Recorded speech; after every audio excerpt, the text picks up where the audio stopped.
মিহিরদা Mohun Bagan club কার্যত league শিল্ডের কাছে পৌঁছে গেল। এরপর কয়েকটি অ্যাওয়ে ম্যাচ থাকলেও যে জায়গায় মোহনবাগান রয়েছে তাতে লিগ শিল্ড পাওয়ার সম্ভাবনাটা সব থেকে বেশি। মোহনবাগান এই টিমকে আমি ধন্যবাদ জানাবো যে এটা একটা টিম গেম খেলেছে এবছর সারা বছর ধরে, এবং পার্টিকুলার কোনো খেলোয়াড়কে আমি এর জন্য প্রশংসা দেবো না।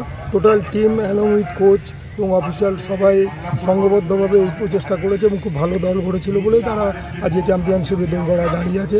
আমি অভিনন্দন জানাবো মোহনবাগানকে।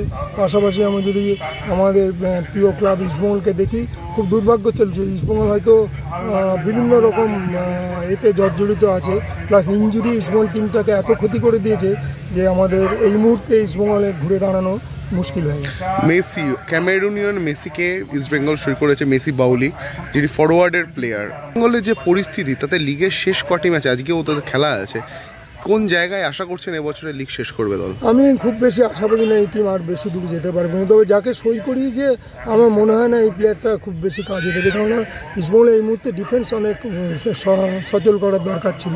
সেই জায়গায় ডিফেন্সের প্লেয়ার না নিয়ে অন্য জায়গার প্লেয়ার নেওয়াটা মনে হয় না ঠিক এটা উপযুক্ত সময় ছিল বলে আমি মনে করি না।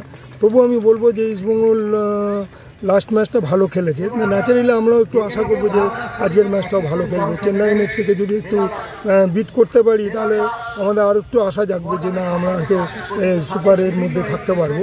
এনিওয়ে, তবুও বলবো যে ইস্টবেঙ্গলের সত্যিই ভাগ্য খারাপ যাচ্ছে, প্লাস ইনজুরি এই টিমটাকে একদম এই জায়গায় এনে দিয়েছে। Thank you মিহিরদা।